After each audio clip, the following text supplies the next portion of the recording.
Hey y'all, Austin here with Outer World Media. Welcome back to another video, guys. This time we're talking Louis Lamour again, and this time we're talking Killoe. So as y'all know, if you haven't seen my video, go watch my TBR video for the month. Hyde and Reed had commented on it and said, I believe Killoe was the first Louis Lamour book that I read, and I really enjoyed it. So I said, you know what? I told them, messaged them back, said, I'm going to move it. That's going to be the first Louis Lamour book that I pick up for the month. So the first book that I did pick up for the month. And as always, I flew through it. Let's go in, though, to the, just the general overview description of this book. So essentially, you have Dan Killoe, and another group of settlers. They are told from what they believe is a reliable source about this area, this land that's untapped, that's untamed. They're told, the grass is amazing there. If you take cattle there, you'll make hundreds of thousands, millions of dollars. You will make a lot of money.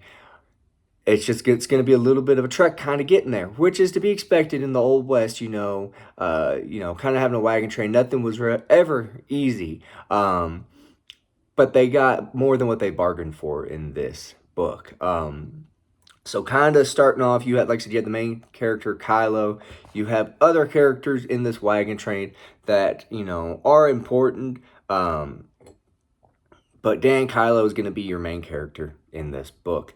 They do come across some Comancheros. They come across some Comanches. They, like I said, they are told from what they believe to be a reliable source. That source is kind of questioned, as the book goes on and whatnot.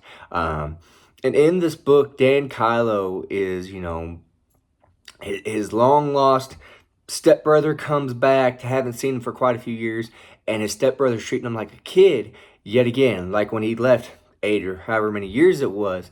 But Dan's grown up, he's led, cattle across a couple states, go sell them off at auction.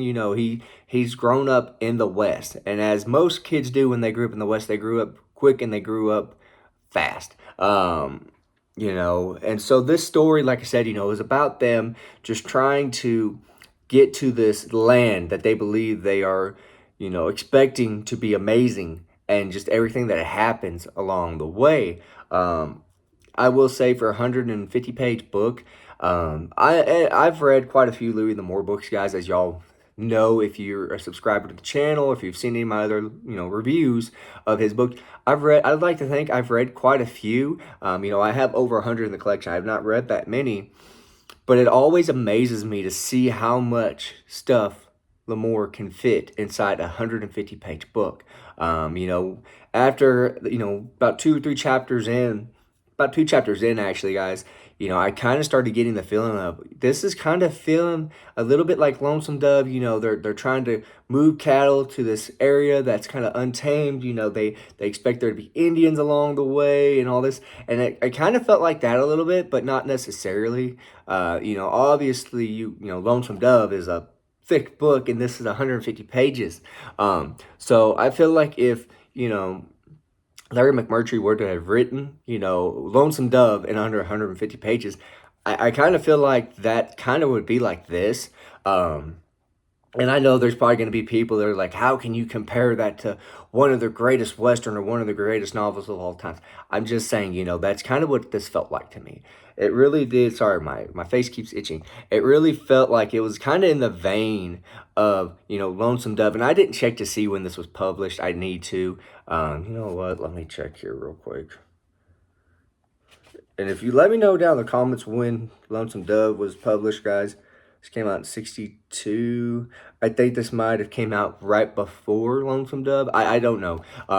But again, guys, if you are wanting to read something in the vein of Lonesome Dove, but you're not sure if you want to read, like I said, that thick, but it's an amazing book, and I need to do a review on the channel.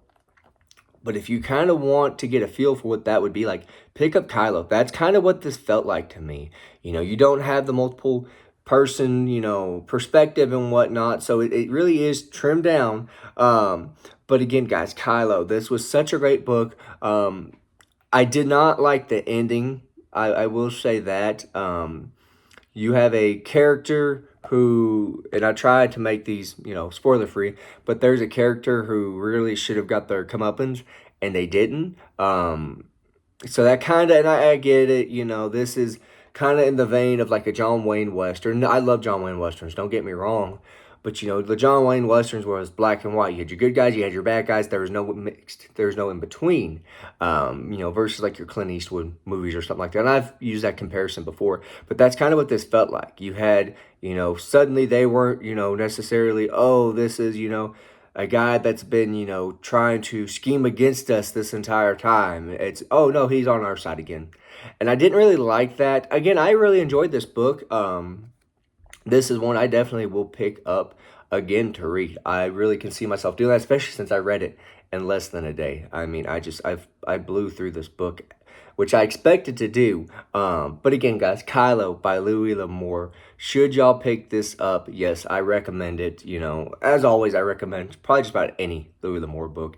You know, pick them up, add them to your collection. I just feel like these are getting harder and harder to find, as I've said before. So anytime you find a Louis Lamour book for a really good price out in the wild, pick it up, guys. I really do have a feeling that these won't be around, you know, after a few years. I feel like these are kind of going out of publication, and I feel like, you know, people are just holding on to them because they can't get them anymore.